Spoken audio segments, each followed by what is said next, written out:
This is the Channel 2 News at 10 with Joe Moore, Hawaii's #1 news. Fireworks-related brush fires scorch parts of central Oahu.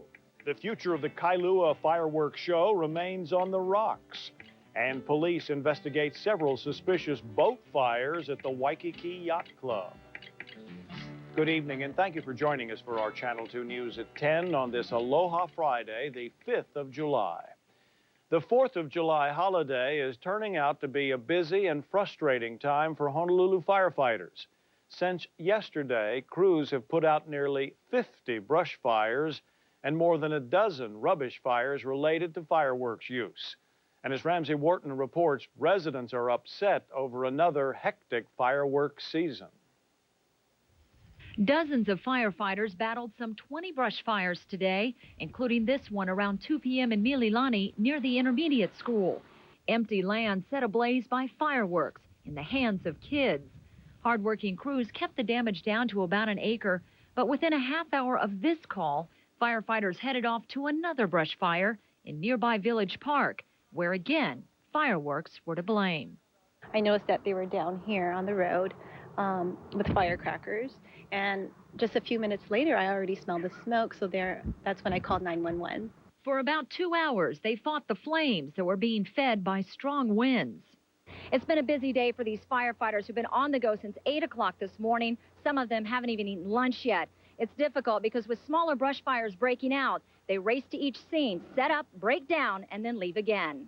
If we have 5 units here, we had another 5 units up at Mililani. That's 10 units that are out that can't protect other things that are going on around the island. I'm a teacher, too, so what concerns me is when children have so much leisure time and they don't know how to spend it and the parents are away, and, you know, it's symptomatic of a bigger problem. It's just important to know what your kids are doing. It's summertime right now. We're asking parents to keep an extra eye on what's going on, you know, because it's hard. And educate your children about the harm that can come from playing with fireworks.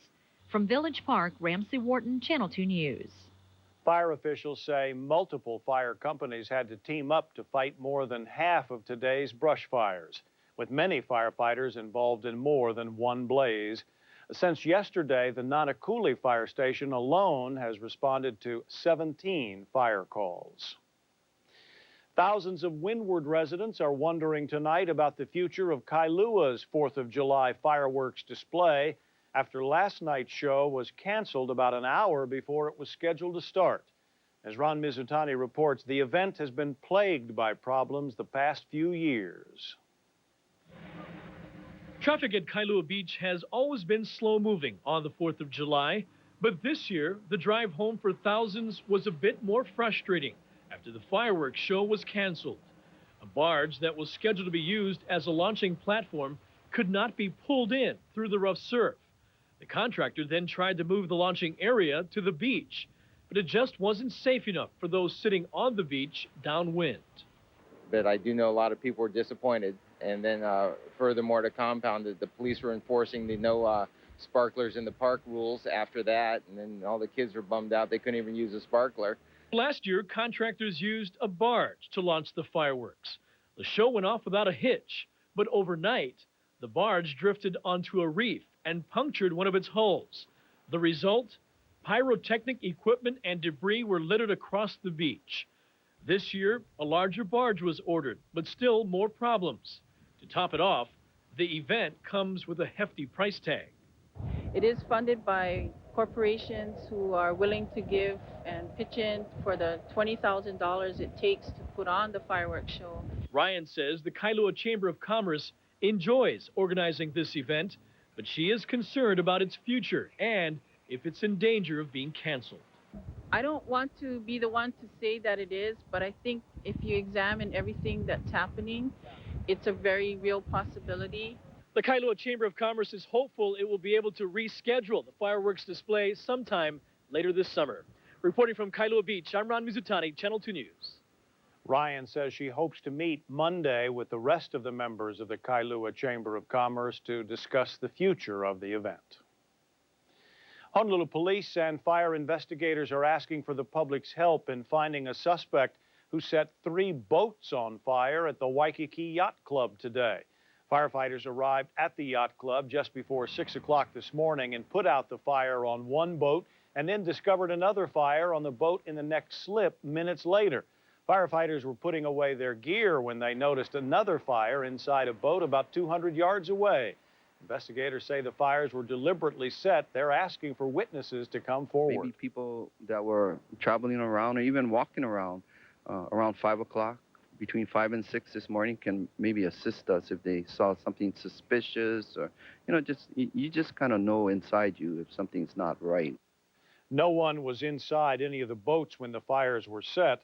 There were no injuries. Captain Sue says 2 other boats were also broken into, where investigators found an ignitable liquid and some spent flares. Damage is estimated at several $1,000s. Honolulu firefighters were called to a house fire in Nanakule tonight. Fire crews responded to the call on Pa'akea Road a little before 8 p.m. It took 7 units approximately 15 minutes to get the blaze under control. Fire officials say the house was abandoned and there were no injuries reported. Officials are investigating the cause of this fire. The Honolulu Fire Department is asking for the public's help in finding a missing kite surfer. Rescue crews received the call a little before 7 o'clock this evening. A fluorescent green kite was found near the shore of Mokuleia Beach Park. Witnesses saw someone surfing with the kite off Wailua and say he may have had some trouble out on the ocean. If you have any information, please call the Honolulu Fire Department at 523-4411. A Big Island man whose wife has been missing for 4 years says he believes gang members killed her. Kona court clerk Michelle Adams suspiciously vanished in June of 1998. Police have not eliminated her husband Richard as a suspect and are investigating her disappearance as a homicide. Richard said his wife had told him she needed space and left. Her car was later found at the couple's second home in Ka'u, but with no signs of Michelle. Her mother says just days before she was reported missing, Michelle told her she was planning to leave her husband. I believe that Michelle was being abused. Some of her friends were trying to get her off the island. They had a plan. Shortly after Michelle's disappearance, Richard was arrested for shooting at opi'i pickers near his home. Their daughter, Mariah, was then taken by state social workers. Richard was convicted, but later got custody of Mariah. Richard insists Big Island police have conspired against him, and he's suing the police department for not providing him and his family equal protection. Authorities continue to investigate yesterday's deadly shooting at the Los Angeles International Airport.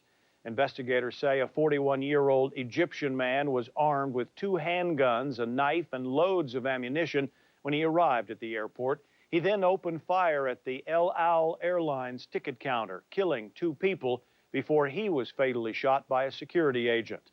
According to the FBI, the Egyptian national has lived in the United States since 1992 and was here legally with a valid green card. Authorities believe the shooting was an isolated incident and not an act of terrorism. Officials are searching his residence and contacting family members in hopes of finding a motive to the shooting spree. A Tennessee man led police on a 100-mile-per-hour chase through the San Francisco area today. A 4-hour standoff ensued after police blew out the suspect's tires with a spike strip.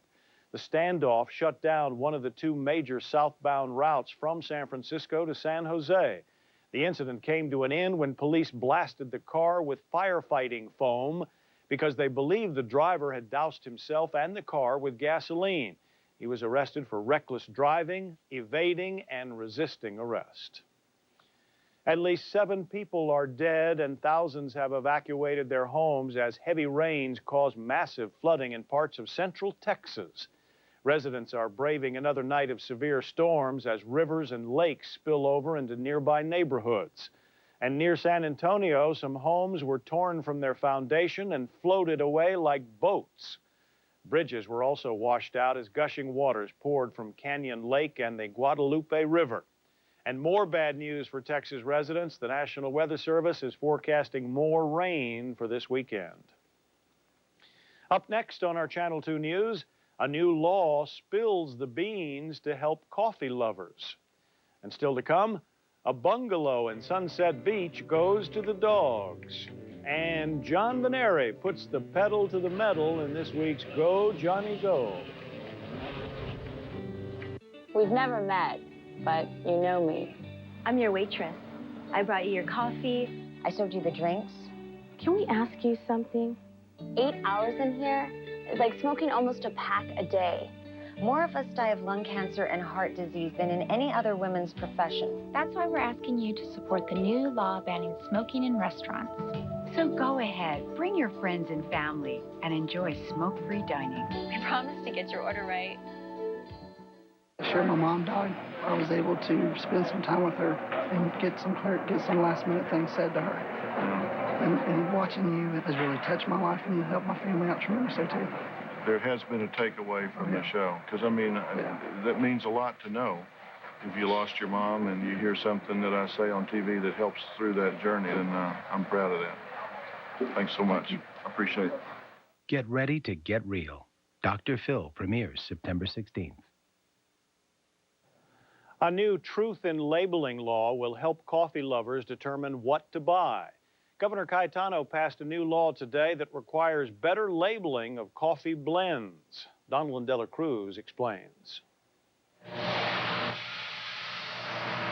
Coffee industry leaders say Hawaiian coffee has a reputation for high quality, especially beans made in Kona. Coffee makers have used Kona coffee in creating Hawaiian blends.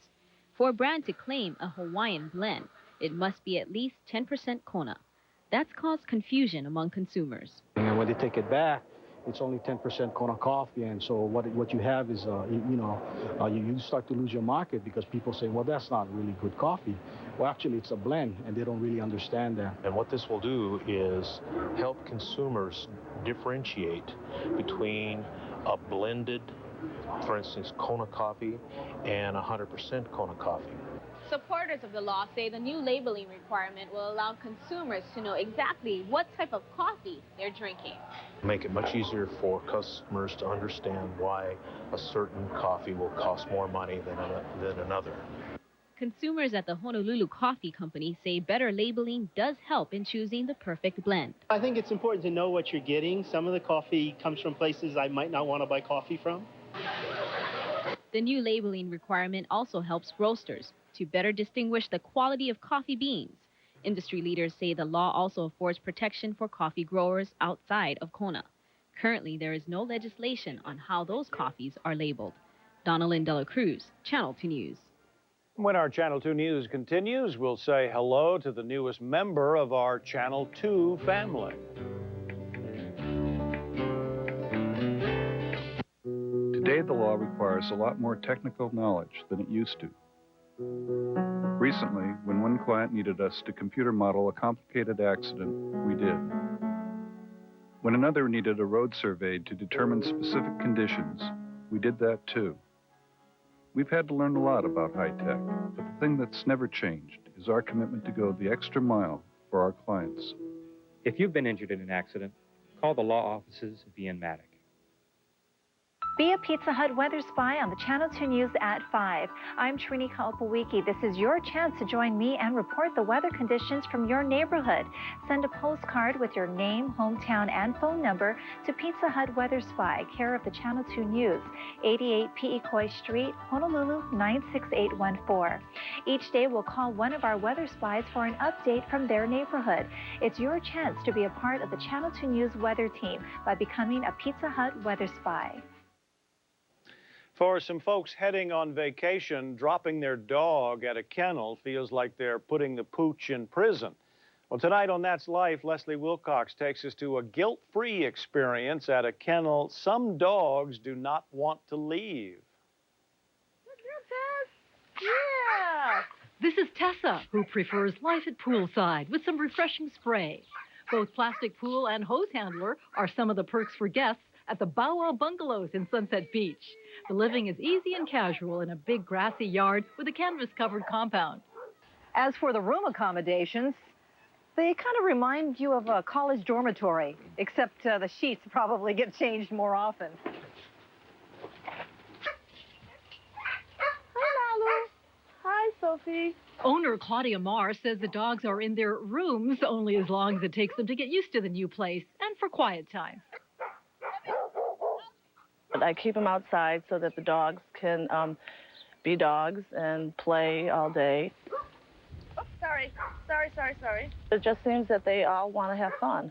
And fun they have in the great outdoors with stuffed animal toys littering the lawn for easy pickup. In the late afternoon, Claudia and her husband let the dogs join them in a makeshift outdoor living room. The dogs come around and they sit on our laps or sit on, fight over which chair to sit in, and they come running through and play. Not what dog owners expect at a kennel. They tend to think of air-conditioned buildings and concrete floors that hose down for good sanitation. Claudia says she's properly licensed, and she knows this isn't for everyone. Most of her guests are rugged, outdoorsy dogs, big and little, from all over the island. She watches to make sure they get along. And she knows she sends them home satisfied because of what happens sometimes. Person came and picked up 3 of his dogs, and they got in the car, and as they were driving out, the dog jumped out the window and ran back, and that was really cute. Claudia sees a lot of troubled people in her other job as a psychiatric nurse. She thinks she gets more enjoyment from the doggy play than the dogs. They're just so free and giving, so it's like, it's always happy behavior. It's a kennel with the feel and the fun of a summer camp for dogs. That's life at the Bow Wow Bungalows. I'm Leslie Wilcox, Channel 2 News. Channel 2's extended family got a little larger this morning when the wife of our sports director, Jai Cunningham, gave birth. Cara Jolynn Kanoelani Cunningham made her entrance at 12:35, weighing in at 7 pounds. She's 20 inches long. New mom Carla and daughter Cara are doing fine. Dad Jai, well, he's on cloud 9. Congratulations to the Cunninghams from all of us here at Channel 2. What a beautiful little girl. Such a cutie patootie. Yeah. Trini Kalpawiki joining us now with a look at our island weather. Trini? Joe, it is very windy outside, and everyone wants to know when the breezy conditions will end. Well, I'll have the answer to that when we come back.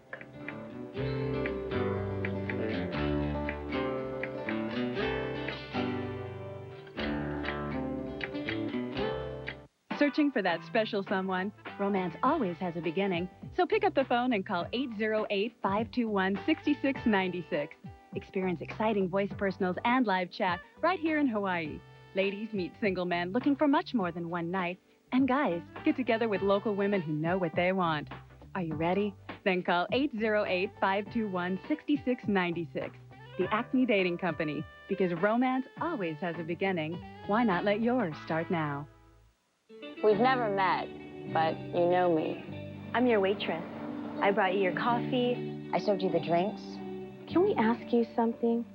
8 hours in here is like smoking almost a pack a day. More of us die of lung cancer and heart disease than in any other women's profession. That's why we're asking you to support the new law banning smoking in restaurants.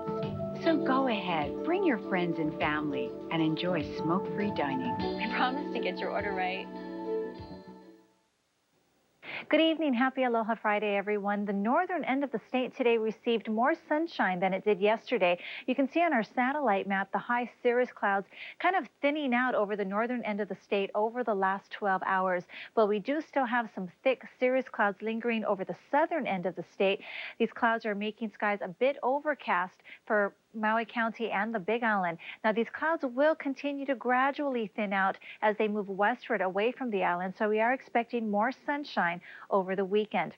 Now, underneath these high clouds, we do have some low clouds that forecasters say are stable, not carrying a lot of showers, so relatively dry conditions are expected for the next several days. Now, other than that, this high-pressure system remains firm north of the state, so we are expecting more breezy conditions through the foreseeable future, through the weekend and a good part of next week. Now, right now in Honolulu, we've got partly cloudy skies. Temperature outside 77 degrees, relative humidity 71%. Winds are blowing from the northeast at 17 miles per hour.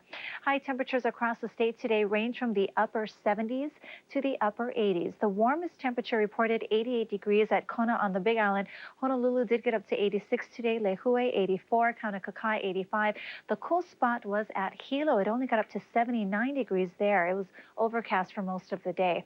Heading out to the water, the east and south shore should top our wave height list tomorrow with 3 to 5 feet. We are expecting a swell out of the southwest tomorrow morning. West side coming in at 2 to 4, north shore flat to a foot. High tide tomorrow at about 2:15 in the afternoon, low tide about 6:30 in the morning. So for the rest of your Aloha Friday, partly cloudy skies with isolated showers, overnight lows in the lower 70s. Trades remaining breezy at 10 to 25 miles per hour. And for tomorrow, another beautiful trade wind day, highs in the mid-80s. And looking ahead, we're expecting more breezy conditions through the weekend. Partly cloudy skies on Sunday and Monday with lots of sunshine, sunny days and clear nights early next week. So even though it may be a little cloudy over the weekend, it should be dry. But maybe windy. It will be windy, yeah. Okay, thanks, Trini. Recapping our top stories tonight, Honolulu firefighters have been kept busy battling dozens of fireworks-related brush fires around the island since yesterday. Fire officials are concerned because most of these fires were preventable, and officials say parents should warn their children about the dangers of playing with fireworks. And the future of the Kailua fireworks show remains questionable after last night's show was canceled due to strong winds. Last year's show went off without a hitch, but the barge carrying the fireworks drifted onto the reef, sending pyrotechnics equipment onto the beach. Organizers of the event say the problems and hefty price tag could bring that fireworks show to an end in Kailua. Steve Uehara is coming up next with sports, and a former UH Wahine takes the mound to battle the U.S. in international play. Pull my chain. Twist my knob. Flip my switch. Slide me. Turn my dial. Push my button. Dazzle me. Touch me. Lighting elegance. See how many ways you can turn us on. Come see us, and we'll turn you on, too. Lighting elegance on Waialae Avenue. From halfway around the globe, the world-famous crocodile hunter. I love me crocs, mate. If I could kiss them on the lips, I would. Oh, you do talk like that! I do! Cobras and tigers and gators, oh my! I'll bring a few animals out that potentially could kill you. Okay. Want to give him a kiss? No. My once-in-a-lifetime moment. I have never done anything like this. Monday's Oprah. Monday at 4 on Fox 2. The United States softball team took on international powerhouse Australia tonight at the UH Softball Stadium in Day 2 of the U.S. Cup softball tournament. Former Wahine Brooke Wilkins on the mound for the Aussies, hoping to pick up her first win of the tournament. She comes out strong, gets this batter to go down looking. The former Wahine was dominant throughout, gets this batter swinging at air. She ends the side. This is not a replay. Wilkins showing some of the magic that made her great, ends the side again as the American gets caught looking at strike 3. This one, a defensive battle all the way through. Wilkins at the plate now. U.S. pitcher Kara Goro gets Wilkins to ground to second for the out. There would be no fireworks in this one, but a close call for the Wahine ace. This one smashed deep to center field, but teammate Peta Etabone makes the grab at the warning track. If U.S. would score in the 7th, Wilkins suffers her second loss of the tournament as the U.S. wins 1-0. And in an earlier game, Japan faced China. The Chinese catcher tries to get the runner at second, but Masumi Mishina decides that she's going to steal home from third. Japan goes on to win this one 6-0. Girls basketball action now. Kahuku taking on Moana Loa. Menehuni's looking strong. The nice drive down the lane for the easy deuce. Red Raiders come right back. Camila Ahoy makes the steal, goes coast to coast, but misses the layup. No problem. Tuli Pateos is there for the putback. Moana Loa again. The pass out to the corner. The pump fake, and she nails the 3. And then Kahuku, they come right back. Tina Soliai from the shot from the corner. Ahoy there for the putback. No score called in on this one, though. And on to Punahou taking on HBA. Check out the play. Punahou inbounds the ball. The pass is almost stolen, but Punahou, the Buff and Blue come up with it and nail the outside shot. But the Punahou girls don't get back on transition defense. HBA takes it right back to them. The easy left-hand floater. Buff and Blue not done yet, though. Show some nice passing on this next play.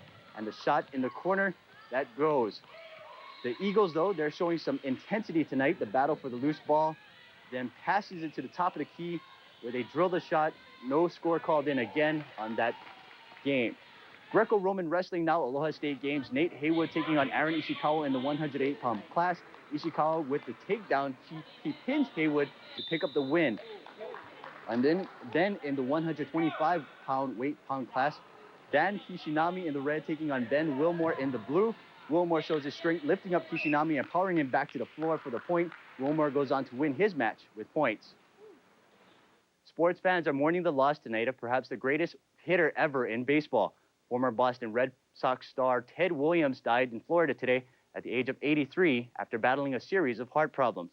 Williams posted a .344 batting average career-wise with 521 homers over a 19-season career with the Red Sox. He was also the last player in Major League history to hit 400 in the season. He hit 406 back in 1941. The list of accolades in Williams' illustrious career also includes 2 MVP awards and 2 Triple Crown titles. To top it off, the splendid Splinter interrupted his career twice to serve his country in World War II and the Korean War. Williams' retired number 9 was shaved into the left field grass at Fenway Park today in remembrance of the great slugger. Also a moment of silence before the Sox took on the Tigers. Former Damien standout Chris Truby not playing today. Top of the third, Damien easily at bat. The Red Sox get George Lombard in a rundown. But check this out, Nomar Garcia-Parra misses the ball as Ramon Santiago scores 1-0 Tigers. Top of the sixth, it's Santiago from the plate. He gets the 2-run single to right. Tigers go on to win this one 9-5. National League now, Astros Pirates, top of the third. Lance Berkman cranks a 2-run home run to center field, his 28th of the year. Bottom of the third, ball bounces out of Jeff Bagwell's hands. He recovers the pretty no-look pass between his legs to make the play at first. It wasn't enough though. Houston falls 4-3. Former Iolani pitcher Mike Fetters picks up the win in relief. Finally, he's up for any challenge, and tonight our John Veneri felt the need for speed. This week, Johnny hits the track in this go-kart edition of Go Johnny Go. All right, for this week's challenge, we're out here at Campbell Raceway Park to try out some of the most powerful, fastest racers out here. It's the go-kart. Now, they're not your average Castle Park go-karts. With a motorcycle engine mounted in its small frame, the karts can reach incredible speeds of 130 miles per hour. Man, was I nervous. That's pretty fast for something so low to the ground. That is exceptionally fast. It takes a lot of seat time and experience to really get the most out of the kart. So in other words, I'm probably going to have a difficult time against some of these other drivers. Well, it depends on how good you are. I'll be riding a fast shifter kart owned by Mike Wilcox. For the first time being in a kart, it might be a little bit intimidating at first, but once you get going, I think you'll enjoy it. Mike ran through the basics with me, standard motorcycle shifting, 1 down and 5 up. Then I'd get dressed for the occasion. Safety always first, despite the 118 degrees on the track. And then I was ready. Well, almost. Okay, so they removed some padding, and then I was ready. 6 laps against some of the best at the game. I thought at least I looked good, but a beginner should never show off.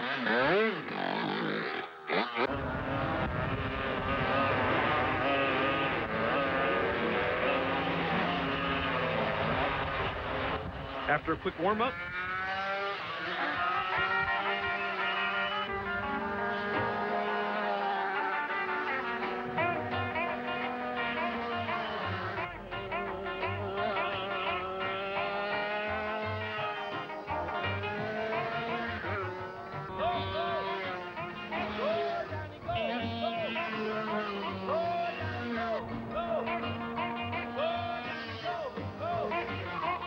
it only took a couple of laps to realize I needed a lot more time in that small seat to really get good. You guys smoked me today. I don't know. I thought you did pretty good for jumping in your first time on a shifter kart. Did pretty hard. I got beat by all 3. Yeah. Maybe need to learn how to take the corners a little bit better. But you pretty much got the straightaway and shifting down. For this go-kart edition of Go Johnny Go, I'm John Veneri, Cal 2 Sports. I tell you, Joe, a lot of people make the claim, but I can honestly say my boss is crazy. How fast you figure John was actually going there? Well, I asked him earlier before the newscast, and he said he was going about 110 to 150 miles an hour. That's fast. Pretty good, huh? Yikes. All right. Thanks, Steve. Finally tonight, you've heard of smoke and mirror tricks? Well, the Honolulu Zoo has used one to help its flamingo flock reproduce. The flamingos hadn't been in the mood for years. I'll explain the mirror trick in a minute. But first, a happy result. Any time now, zookeepers expect the first flamingo hatchling in 9 years. Flamingos are very sociable birds, and in the wild, they live in huge colonies of thousands, tens of thousands. They're energized by group dynamics, lots of flamingos mating at the same time. But the zoo's colony has only 23 birds, so earlier this year, zookeepers lined the hedges with mirrors.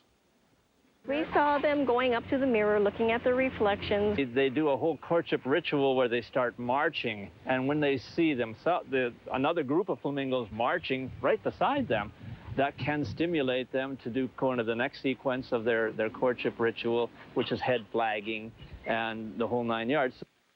The whole 9 yards, in this case, created an egg, which is expected to add another flamingo to the flock.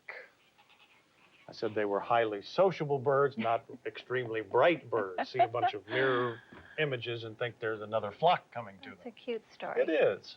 That's our 10 o'clock news for this Aloha Friday. We thank you for joining us. Have a good night and a great weekend. Good night. Good night.